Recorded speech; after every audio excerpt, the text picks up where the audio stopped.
अस्सलाम वालेकुम, मेरा नाम है जहां बाशमी और ये है Toyota aqua hybrid L package 2018 model. ये टोयोटा एक्वा की फर्स्ट जनरेशन है और ये स्पेसिफिक कार इसका फेसलिफ्ट वर्जन है। जब ये गाड़ी लॉन्च की गई थी तो इसकी लुक बड़ी डिफरेंट सी थी। अब ये गाड़ी कंपैरेटिवली पहले से बहुत ज़्यादा बेहतर है और इसके अलावा वर्ल्ड वाइड ये गाड़ी बहुत ज़्यादा फेमस है अपनी ड्यूरेबिलिटी और अपनी फ्यूल इकोनॉमी की वजह से। जापान में ये गाड़ी अवार्ड विनिंग कार रही है काफ़ी टाइम के लिए अपनी फ्यूल एफिशिएंसी की वजह से, और उसके अलावा लुक्स के लिहाज से भी ये कार ठीक है। पाकिस्तान में एज ए सेकंड कार ये गाड़ी एक बहुत अच्छा ऑप्शन है। खैर, अगर बात की जाए स्पेसिफिक गाड़ी की तो इसकी डिमांड 54 लाख रुपीज़ है। ये गाड़ी 18 मॉडल है, 21 इंपोर्ट है, 54 लाख डिमांड है, एल पैकेज है और ये गाड़ी साइकिल मोटरस्पोर्ट के पास अवेलेबल है। अगर आपने इस गाड़ी के बारे में कोई इन्फॉर्मेशन लेनी है तो आप इस दिए गए नंबर पर कॉल कर सकते हैं या फिर आप साइकिल मोटरस्पोर्ट को विजिट कर सकते हैं जो कि रावलपिंडी में DH2 के गेट 1 के ऑपोजिट लोकेटेड है। साइकिल मोटरस्पोर्ट पे सिर्फ गाड़ियों की बाइंग एंड सेलिंग ही नहीं बल्कि गाड़ियों के काम भी किए जाते हैं, जैसा कि tints, wrap, ceramic coating, PPF, graphene coating. फिर यहाँ पे गाड़ियाँ फेसलिफ्ट भी की जाती हैं और उसके अलावा यहाँ पे फिर एक पेंट बूथ भी अवेलेबल है। तो गाड़ियों में किसी भी तरह के काम के लिए cycle motorsports is the place. Overall, it's a great Aqua, and today I'm going to review it. Let's start with the exterior of this car. Looks के लिहाज से ये गाड़ी काफी फंकी सी है, स्पेशली फ्रंट से। प्री फेसलिफ्ट कार इसकी थोड़ी डिसेंट सी थी, लेकिन जब से इस गाड़ी को फेसलिफ्ट किया गया है तो इसकी हेडलाइट फिश आई जैसी कर दी गई हैं। फ्रंट से ये गाड़ी लिटरली कोई फिश लगती है। खैर, अगर बात कीजिए फीचर की तो इस गाड़ी में बस ठीक आते हैं। इसकी बहुत सारी ट्रिम्स आती हैं बेसिकली एक्वा में, L package, F package, S package, फिर GS पैकेजेस। GS वाली गाड़ियाँ टॉप ऑफ लाइन होती हैं और वो काफ़ी स्पोर्टी होती हैं। ये गाड़ी ऑलमोस्ट आप कह सकते हैं कि बेसिक वेरिएंट है। इसमें कोई पार्किंग सेंसर वगैरह नहीं आते फ्रंट पे, ना ही इसमें कीलेस एंट्री आती है और इसके अलावा इसमें पुश स्टार्ट भी नहीं है। लेकिन स्टिल ये गाड़ी इंजन वही ऑफर करती है जो कि बड़ी कार्स में आते हैं, जो कि आपको एवरेज काफ़ी अच्छी देंगे, जो कि इस गाड़ी का पॉइंट है बेसिकली। खैर, अगर बात कीजिए इस गाड़ी के फ्रंट की तो उसमें पोजिशन लैंप दिया गया है और इसमें हैलोजन लैंप आता है।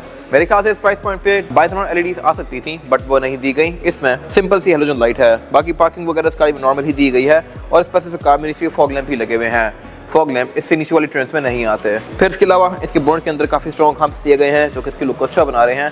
और ये गाड़ी क्योंकि 18 मॉडल है तो उसके फ्रंट बम्पर के अंदर ये ब्लैक वाला पोर्शन ऐड कर दिया गया जो कि इससे पहले वाली कार में नहीं आता था। अब टोयोटा की मोस्टली कार्स के अंदर ऐसा ही ब्लैक कलर का पोर्शन आता है, बेशक वो ग्रैंडी हो, एक्सियो हो, फील्डर हो या ये गाड़ी हो, जो कि इस गाड़ी को एक टोयोटा फैमिली वाली लुक देता है। बाकी यहाँ पे कुछ खास नहीं है। वाइपर इस गाड़ी के नॉर्मल से हैं, हेडलाइट भी इसमें बेसिक्स हैं। इसके बड़े वर्जन में headlight automatic, wiper rain sensing वगैरह भी आते हैं। इसके बाद अगर बात कीजिए इस गाड़ी की साइड प्रोफाइल की तो ये अनयूजुअल हद तक डिसेंट सी है। फ्रंट से गाड़ी इतनी फंकी है, बैक से भी फंकी सी है, लेकिन साइड इसकी बिल्कुल डिसेंट सी है। यहाँ पे कोई खास कट लाइन नहीं दी गई, सब कुछ यहाँ पे बड़ा फ्लोई सा है। और इसके अलावा स्पेसिफिक कार में कीलेस एंट्री नहीं है, आप इसको फिजिकल की से अनलॉक कर सकते हैं ड्राइवर साइड से। बाकी अगर बात कीजिए इस गाड़ी के साइड मिरर की तो ये साइड मिरर रिट्रैक्टेबल हैं, एडजस्टेबल हैं और इनमें ऑटो वाला फीचर भी आता है, यानी कि ये गाड़ी लॉक अनलॉक करने के साथ साथ फोल्ड और अनफोल्ड भी होते हैं। फिर इसके अलावा यहाँ पे हाइब्रिड की बैचिंग दी गई है जो कि शो करवाता है कि एक हाइब्रिड कार है। इसमें एयरप्रेस भी कंपनी स्टैंडर्ड लगे हुए आए हैं और इसके अलावा इस ट्रिम में यूजुअली व्हील कैप्स आते हैं। इसमें ये चेंज करके रिम लगाए हुए हैं। इस गाड़ी में कंपनी से व्हील कैप्स आए होंगे। और इस गाड़ी की एब्सोल्यूट साइड प्रोफाइल साइज के लिहाज से ये गाड़ी कंपैरेटिवली विड्थ से थोड़ी ज़्यादा बड़ी लगती है। विड्थ में भी यही वाला हाइब्रिड इंजन ऑफर होता है, लेकिन वो गाड़ियाँ बहुत रेयर हैं, जबकि एक्वा स्टैंडर्ड ही ये इंजन ऑफर करती है। और इसके अलावा ये गाड़ी क्योंकि जापानी है तो इस पर रेयर विंडोज टिंटेड आती हैं। स्पेसिफिक कार में ये सारी टिंट की हुई हैं, लेकिन बैक और रेयर विंडशील्ड इस गाड़ी में ऑलरेडी कंपनी से ही टिंट आती है। फिर इसके अलावा रूफ के लिहाज से ये गाड़ी कोई बहुत ज़्यादा ऊंची नहीं है। इसमें शार्प एंटीना भी दिया गया है बैक पे और इसकी रूफ में रूफ लाइन्स भी आती हैं जो कि इसके लुक को थोड़ा अच्छा बनाती हैं। इसके रेयर पे आगे कट लाइन थोड़ी ज़्यादा स्ट्रॉन्ग हो जाती हैं, रेयर डोर्स में भी और रेयर फेंडर में भी। और इसके अलावा फ्यूल टैंक भी इस गाड़ी में लेफ्ट पे ही आता है। इसकी फ्यूल टैंक कैपेसिटी 47 लीटर्स की है जो कि आपको एक फुल टैंक में तकरीबन 600 किलोमीटर तक की रेंज प्रोवाइड कर सकती है क्योंकि ये गाड़ी हाइब्रिड है। लॉन्ग पे गाड़ियों की बहुत ज़्यादा अच्छी एवरेज नहीं देती। इस चीज़ पर मैं आगे डिस्कशन करूँगा अभी इंजन वाले पार्ट में जाके। फिलहाल इसके अलावा यहाँ पे कुछ खास है नहीं। इसके अलावा अगर बात की जाए इस गाड़ी के रेयर लुक की तो ये इसका फेसलेट वाला रेयर लुक है। इसकी टेल लाइट चेंज की गई है बैक पे। अब इसमें एक अलावा LED लैंप आता है जो कि रनिंग लैंप है बेसिकली। ब्रेक के लिए इसमें अलग से LEDs का बंच दिया गया है। फिर इसमें रिवर्स भी हैलोजन में आता है और उसके अलावा लुक्स के लिहाज से ये कंपैरेटिवली पिछली किसी भी टेल लाइट से काफ़ी बेहतर हैं। इसके अलावा इसकी रेयर विंडो प्राइवेसी वाली आती है और एक्वा की रेयर विंडशील्ड काफ़ी छोटी सी है, ये हार्डली 1 फुट चौड़ी होगी। फिर इसके अलावा बैक भी एक्वा वगैरह की बैचिंग दी गई है। और अगर बात कीजिए इसके रेयर बम्पर की तो ये भी फेसलिफ्ट में चेंज कर दिया गया था। इसमें भी रिफ्लेक्टर्स आते हैं जो कि इसके लुक को अच्छा बना रहे हैं। और इसके अलावा अगर आप गौर करें तो इसके टोयोटा के बैच के अंदर ये ब्लू कलर की लाइनिंग दी गई है फ्रंट पे भी और बैक पे भी, जो कि शो करवाता है कि ये हाइब्रिड कार है। जिन गाड़ियों के बैच के अंदर ये ब्लू वाला एरिया आता है वो गाड़ियाँ हाइब्रिड होती हैं, बेशक वो होंडा की हों या टोयोटा की हों। फिर इसके अलावा इसकी ट्रंक अनलॉक करने के लिए नीचे यहाँ पे एक ट्रंक ले दिया गया है और ये इस गाड़ी की ट्रंक कैपेसिटी जो कि अच्छी खासी स्पेशियस है। आप यहाँ पे 3 से 4 लोगों का सामान आसानी से रख सकते हैं। और उसके अलावा अगर बात कीजिए बैग्स के हिसाब से तो यहाँ पे 2 या 3 बड़े बैग्स आ सकते हैं, छोटे 5-7 बैग्स आ सकते हैं। और अगर आपने रेयर कैपेसिटी को और ज़्यादा खुला बनाना है तो आप इसकी सेकंड रो सीट्स को भी फोल्ड कर सकते हैं। तो इसके अलावा नीचे की प्लेट दी गई है जिसको उठाकर आप इस गाड़ी का स्पेयर टायर और टूल किट एक्सेस कर सकते हैं। हाइब्रिड होते हुए भी ये गाड़ी स्पेयर टायर ऑफर करती है, जो कि अगेन मेरे ख्याल से एक अच्छी चीज़ है। इसके अलावा बैक पे स्पॉइलर आता है और ब्रेक लैंप आता है। फिर इसके अलावा यहाँ पे कुछ खास है नहीं। इसके बाद अगर बात कीजिए इस गाड़ी के इंटीरियर की तो ये एक्वा एल पैकेज का इंटीरियर है और इस गाड़ी में 30 फैब्रिक की फिनिश में आती हैं। लेकिन स्पेसिफिक कार के केस में इसके ऊपर ये पोस्टर्स करवाए हुए हैं जो कि इंटीरियर के साथ ही मैचिंग है। इन पे मैं आगे बात करूंगा अभी। फिलहाल अगर बात कीजिए इस गाड़ी के स्टीयरिंग व्हील की तो स्टीयरिंग व्हील इस गाड़ी का एज इट इज इस एरा की प्रियस जैसा आता है। प्रियस के अंदर स्टीयरिंग व्हील कुछ ऐसा ही था, 4 स्पोक। इसमें लेफ्ट स्पोक को जो कंट्रोल्स दिए गए हैं मल्टीमीडिया सिस्टम के हैं और राइट स्पोक को जो कंट्रोल्स दिए गए हैं ये बड़े अनयूजुअल से हैं। इस तरह से यहाँ पर टेम्परेचर कंट्रोल दिया गया है। हर गाड़ी में यहाँ पे MID के पीछे नेविगेट करने के बटन दिए गए होते हैं या फिर कुछ भी और दिया गया होता है, क्रूज दिया गया होता है। बट स्पेसिफिक कार के क्लाइमेट कंट्रोल यहीं से ही ऑन करके एडजस्ट कर सकता हूँ। फिर इसके अलावा फेसलिफ्ट के बाद से इसकी स्पोक्स को ब्लैक कर दिया गया था, पहले सिल्वर आती थी। इसके अलावा ये गाड़ी क्रूज कंट्रोल भी ऑफर करती है जो कि स्टीयरिंग की बैक साइड पे दिया गया है, लेकिन इस गाड़ी में ये एडॉप्टिव नहीं है, कुछ गाड़ियों में एडॉप्टिव भी आता है। इसके अलावा हेडलाइट इस गाड़ी की ऑटोमेटिक फीचर के साथ नहीं आती, ये नॉर्मल से ही है और वाइपर भी इसमें रेन सेंसिंग नहीं है। इसके अलावा एक्वा में एक चीज थोड़ी सी वियर्ड है और वो ये है कि इस गाड़ी का मीटर डैशबोर्ड के सेंटर में दिया गया है। विड्थ में बेसिकली मीटर इस तरह का आता था बट एक्वा में भी फॉलो किया गया है और इसके स्टीयरिंग के पीछे सिर्फ ये ड्रॉर्स दी गई हैं। इसका पूरा डैशबोर्ड चीप प्लास्टिक की फिनिश में है, लेकिन ये गाड़ी क्योंकि इकोनॉमिकल सेक्टर की कार है तो इसमें एक क्वालिटी बहुत ज़्यादा मैटर करती नहीं है। डैशबोर्ड के सेंटर में इसका ये मीटर दिया गया है और स्पीडोमीटर इस गाड़ी में डिजिटल आता है, यानी कि आपको डिजिटल फॉर्मेट में किलोमीटर पर आवर के अंदर स्पीड शो करवाता है। फिर इसके साइड पे इसका फ्यूल गेज दिया गया है, गेयर इंडिकेटर दिया गया है और एक MID डिस्प्ले दिया गया है जो कि आपको इस गाड़ी की बहुत सारी चीज़ें शो करवाता है, जैसे कि ट्रिप्स, एवरेज किलोमीटर पर लीटर। फिर इसके अलावा गाड़ी की चार्जिंग कब हो रही है कब नहीं हो रही वो शो करवाता है, क्लॉक शो करवाता है, ऑडोमीटर शो करवाता है और फिर इस पूरे को आप बंद भी कर सकते हैं। इसके अलावा यहाँ पे चेक लाइट्स दी गई हैं और डैशबोर्ड के बीच में इसके ये 4 एयरवेंट्स दिए गए हैं।